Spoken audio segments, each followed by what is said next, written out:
मेरा जो बीजेपी को वोट गया है उसका एक कारण, विपक्ष पार्टियों ने जो मुसलमानों को दबा के रखा हुआ है कि तुम्हें वोट सिर्फ हमें करना है, हमसे डराकर वोट लेती हैं। मैंने सिर्फ वोट देकर अपने समाज को एक संदेश देने का काम किया है। क्या हो रहा है जयालो? साजिद रशीदी आपके लिए वोट करके आए हैं भारतीय जनता पार्टी के लिए, क्या हो रहा है? ये बिल्कुल संदेश ही देना चाहते हैं उन तमाम मुसलमानों को जिनके मन में ये डर बैठा दिया गया है कि भाजपा आएगी तो तुम्हारी मस्जिद छीन लेगी, भाजपा आएगी तो तुम्हारे वकूर, तुम्हारे रसूख, तुम्हारे हक छीन लिए जाएंगे।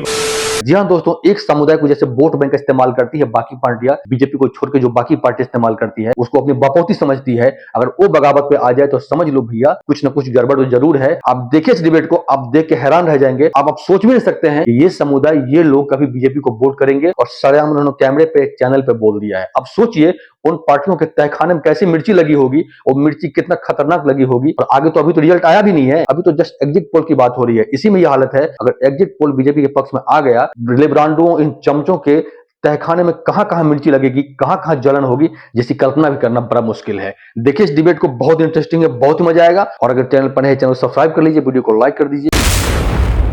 एक मिनट, जब आप बोले मैं नहीं बोला, खाना तक खाने के लिए एक मिनट सुन लीजिए, कुछ भी बोलते हैं बैठ करके। अरे सुन लीजिए भाई, सुन लीजिए।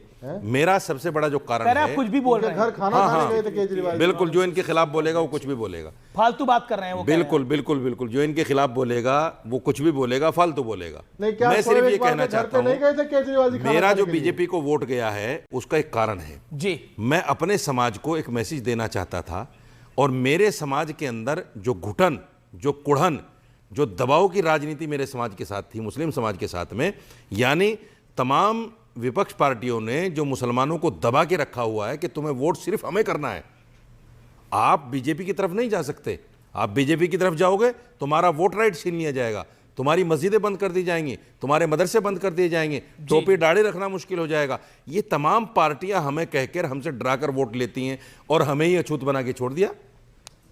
राहुल गांधी नहीं आते हमारे पास मुस्लिम महलों में, ठीक है, प्रियंका गांधी नहीं आती हमारे महलों में, अखिलेश यादव नहीं आते हमारे महलों में। जी जी, सुनील यादव इसका जवाब देना चाह रहे हैं। एक सेकंड ऋतुराज जी, सुनील यादव इसका जवाब देना चाह रहे हैं। सुनील यादव, दिल्ली के एग्जिट पोल्स हम देख रहे हैं, what numbers are coming, and Sajid Rashidi को आपने सुना कि मुसलमान को आप यूज करते हैं एक पॉलिटिकल टूल की तरह, एक वोट बैंक के टूल की तरह, और उसके बाद उठा के फेंक देते हैं। अमीश भाई, मुझे लगता है कि आप दिल्ली को बेहतर जानते हैं, और दिल्ली के 3 बार के परिणाम, आप जैसे पत्रकार भी दिल्ली में रह रहे हैं, दिल्ली को महसूस कर रहे हैं।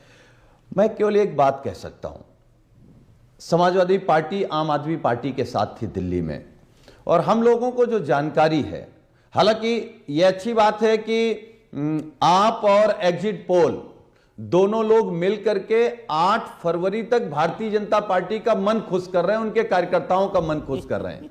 और यह बात बहुत तेजी के साथ बहस हो रही कि आम आदमी पार्टी सत्ता से बाहर जा रही, लेकिन कब तक? 8 फरवरी तक। जब सुबह 8 फरवरी को गिनती शुरू होगी तो शाम को देखिएगा आम आदमी पार्टी सत्ता में आ जाएगी और भारतीय जनता पार्टी बाहर चली जाएगी। उसका कारण क्या है?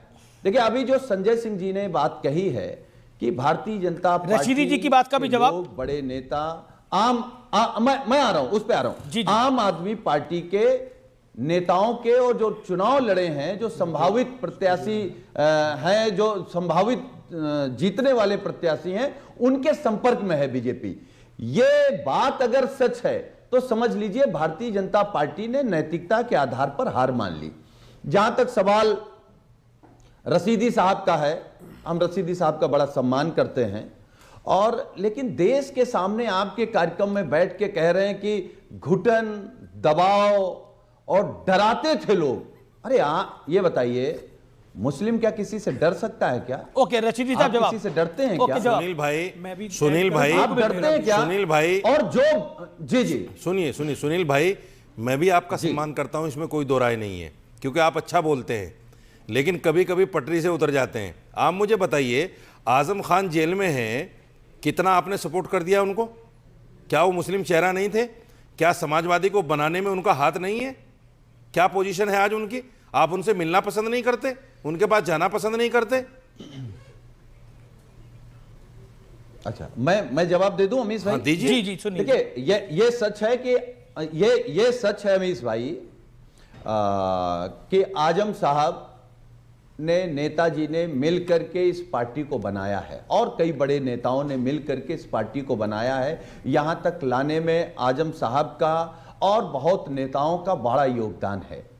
आप झूठा प्रचार कर रहे हैं। आरएसएस और भारतीय जनता पार्टी जो शब्द इस्तेमाल करती है वही कर रहे हैं कि आजम साहब जेल में क्यों हैं, यही सी बीजेपी सरकार ने। ठीक है, जवाब रशीदी साहब जवाब। किताब चोरी इस तरीके के आप अपनी विफलता को दूसरे पर नहीं डाल सकते। मैं आपसे सिर्फ ये सवाल करना चाहता हूं कि आपके नेता ने, अखिलेश यादव ने कितना उनका सपोर्ट कर दिया, कितना लीगल एड दे दिया उनको, मुझे बताइए ना आप। उनके कहने से तो टिकट भी नहीं दिए गए इस बार। समाजवादी पार्टी में आज भी आजम साहब जिस तरीके के मुहिबुल्लाह नदवी को आजम खान नहीं देना चाहते थे वोट, सुनिए अब सुन लीजिए, उनके सामने दूसरा प्रत्याशी था, लेकिन आपने उनको हटाते हुए, उनकी बात को न मानते हुए मुहिबुल्लाह नदवी को टिकट दे दिया। लेकिन ये आपका हृदय परिवर्तन क्यों उस समय अगर आप बात करते तो हम लोग आपको लड़ा देते। अरे भाई, बात लड़ाने की नहीं है, बात जो मेरा दर्द है उस दर्द को समझिए। आपने मुसलमान को अपना वोट बैंक समझा हुआ है, मुसलमान को आप देना नहीं चाहते कुछ भी। ये सारी पार्टियों की दशा है, सारी पार्टियों की। मैं कांग्रेस को भी कह रहा हूं। ओके, दुष्यंत भाई बैठे हैं, इस बात को नकारा नहीं जा सकता। सोतेला सलोक मुसलमानों के साथ है, वो नकारा नहीं जा सकता उसको। ओके, दुष्यंत नागर बिल्कुल नकारा जाएगा और उसको पूरा तथ्यों के साथ नकारा जाएगा।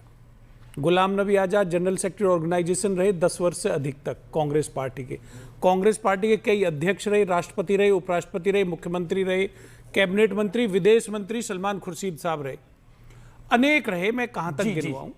लेकिन मैं आपसे पूछना चाहता हूं, अब की भी बताऊंगा मैं, अब की भी बताऊंगा। माय डियर ब्रदर, आप कंपेनिंग के लिए, अरे मेरी सुनिए तो, गए तो सीलमपुर गए वो, अभी सुनिए तो, इलेक्शन से पहले सुनिए इलेक्शन में गए सीलमपुर। अरे भाई, मेरे को देखिए, अच्छा, ओके, भाई है, थोड़ा चलिए, प्रेम मोहब्बत में बात कर लेने दो। पहली जनसभा है, पहली रैली। भारतीय जनता पार्टी ने कितने मुसलमान भाइयों को लोकसभा का टिकट दिया, कितने को दिल्ली विधानसभा का दिया, और चलिए उनको भी छोड़िए। मैं तो आपसे पूछना चाहता हूं, आपको राज्यसभा मिलेगी क्या? हम तो उसी में संतोष कर लेंगे, अपने भाई को मिल गई। दुष्यंत भाई, हम तो खुले दिल के आदमी हैं। मैं बीजेपी का प्रवक्ता अगर प्रतिनिधित्व आपको दे भाजपा तो हमें खुशी होगी। जी जी जी, मैं बीजेपी का प्रवक्ता नहीं हूं और ना ही मैंने बीजेपी के सामने सरेंडर किया है। मैंने सिर्फ वोट देकर अपने समाज को एक संदेश देने का काम किया है कि उसके बदले में क्या मिलेगा। समाज किसी से डर के नहीं जिएगा। ओके, ये क्या हो रहा है अजय आलोक? साजिद रशीदी आपके लिए वोट करके आए हैं भारतीय जनता पार्टी के लिए, क्या हो रहा है ये? What is happening? देखिए, वोट देना स्वयं का अधिकार होता है। रशीदी साहब ने ये बात, हालांकि मतदान को गुप्त रखा जाता है, लेकिन रशीदी साहब ने ये बात बताई है पब्लिक फोरम में आके, तो निश्चित तौर पे ये बिल्कुल संदेश ही देना चाहते हैं उन तमाम मुसलमानों को जिनके मन में ये डर बैठा दिया गया है कि भाजपा आएगी तो तुम्हारी मस्जिद छीन लेगी, भाजपा आएगी तो तुम्हारे वकूर, तुम्हारे रसूख, तुम्हारे हक छीन लिए जाएंगे, भाजपा आएगी तो तुम दाढ़ी नहीं रख पाओगे, भाजपा आएगी तो मस्जिद खुदवा दी जाएगी। ये गलतफहमी दूर करने के लिए, इसके लिए रशीदी साहब को बहुत बहुत साधुवाद। मैं बस सुनील जी से ये पूछना चाहता हूं, लेकिन अखिलेश, चलिए मैं अखिलेश यादव पर आता हूं। अखिलेश यादव कह रहे हैं कि कफन की तैयारी करिए। मैं एक खत्म कर दूं, 10 सेकंड जी, 10 सेकंड अमित, 10 सेकंड जी। मैं बस सुनील जी से पूछना चाहता हूं कि जो इन्होंने कहा कि 26 घंटे के बाद जब रिजल्ट आएंगे तो आम आदमी पार्टी सत्ता में आ जाएगी। आप उत्तर प्रदेश का जो चुनाव है, उपचुनाव, वो भी आप जीत जाएंगे, तब क्या चुनाव आयोग जिंदा हो जाएगा? आप सोचिए कि लोकतंत्र में कितनी घटिया बात है ये कि एक, अगर जीत गए तो सब ठीक है, हार गए तो सब मर गया, सब करप्ट है, सब बेकार है, सब पे आरोप लगा दो, सब पे जो मर्जी कह दो। अजीब हाल है। क्या डिबेट पे आपकी राय है, कमेंट में बताइएगा। मिलेंगे नए डिबेट, तब तक के लिए धन्यवाद। जय हिंद, जय भारत।